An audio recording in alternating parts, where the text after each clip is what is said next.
Assalamualaikum warahmatullahi wabarakatuh, teman-temanku semuanya, apa kabarnya? Semoga sehat walafiat teman-teman ya. Di bulan Ramadan ini semoga amal ibadah kita diterima oleh Allah Subhanahu wa taala. Baik teman-teman, di depan saya ini ada sawit yang hendak saya eliminasi teman-teman ya. Ini sudah saya beri tanda merah seperti ini ya. Bisa kita lihat. Nah ya, ini saya berikan pilok teman-teman ya, pilok warna merah.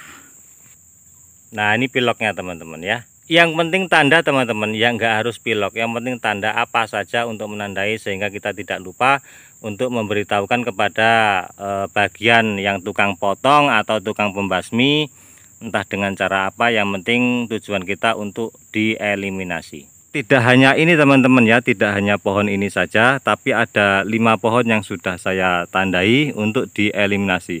Yang sebelum-sebelumnya juga sudah banyak teman-teman yang sudah saya eliminasi, karena ada beberapa pohon juga yang bersinggungan dengan tetangga itu terpaksa saya hilangkan untuk mengalah teman-teman ya.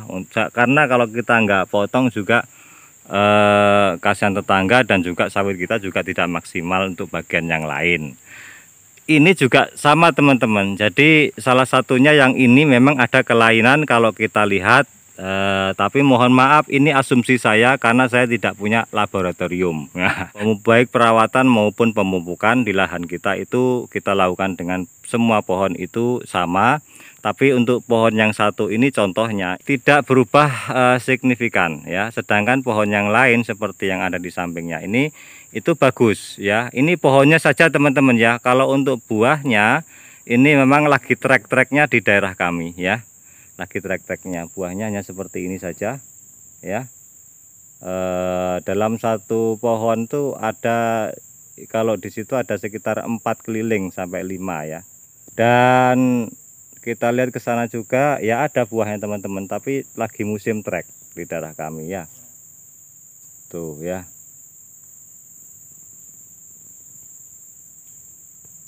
Ini pun ada buahnya teman-teman. Nah ini contohnya ya. Nah kalau kita lihat dari awal penanaman ya, ini bonggolnya besar teman-teman. Jadi hampir sama saja dengan yang di sana. Besar juga sama ini. Tapi lama kelamaan dia mengerucut terus ya. Mengerucut, tidak ada perubahan membuat pinggul baru seperti teman yang lainnya. Nah seperti itu kan merekah ya, bagus bagian yang daerah pembuahan itu bagus, sedangkan ini tidak ya, terus mengerucut, dan pelepahnya itu lain ya, kecil-kecil seperti ini ya, daunnya juga menyirip-nyirip ini. Lah terus buat apa Pak kok dipotong segala? Jadi salah satu keuntungannya adalah perawatan teman-teman ya. Jadi ketika kita pemberian pemupukan ya, itu tidak semua pohon kita berikan pupuk ya, sama seperti yang di depan kita ini. Nantinya tidak perlu kita berikan pupuk lagi, karena kedepannya tidak akan kita rawat lagi untuk pohon yang akan kita potong ya. Ini memang sengaja akan saya potong, tidak saya bersihkan juga gulmanya ya, seperti yang lainnya. Kalau yang lain sudah saya bersihkan seperti ini ya. Nah ya, nah seperti itu juga. Nah jadi memang sudah saya bersihkan gulmanya bagian yang lain, tapi yang ini tidak ya, memang sengaja mau saya potong, saya biarkan. Nah, yang kedua kita membuka lapangan hijau teman-teman ya, untuk pernapasan, sinar matahari juga bisa masuk, angin bisa masuk ya, jadi tidak terlalu rapat dan lebih memberikan area atau ruang hijau pada kebun kita, sehingga ada gulma-gulma yang seperti ini kita biarkan di ladang kita ya, tidak gersang ya teman-teman ya.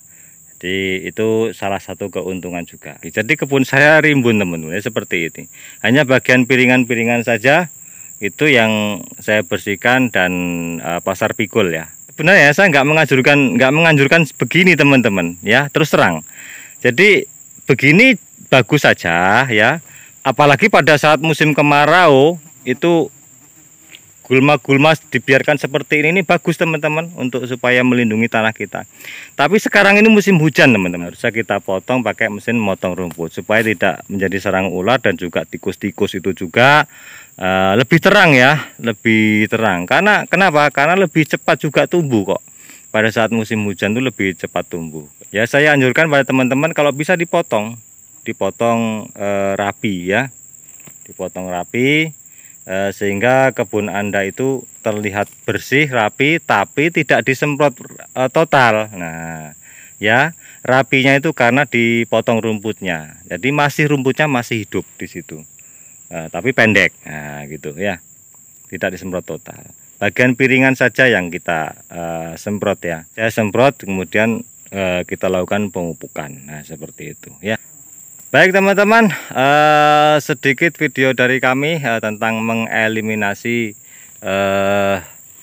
pohon sawit yang tidak produktif ya teman-teman. Semoga bermanfaat, terutama bagi saya sendiri tentunya ini sangat bermanfaat. Oke, sampai di sini. Wabillahi taufiq wal hidayah. Assalamualaikum warahmatullahi wabarakatuh.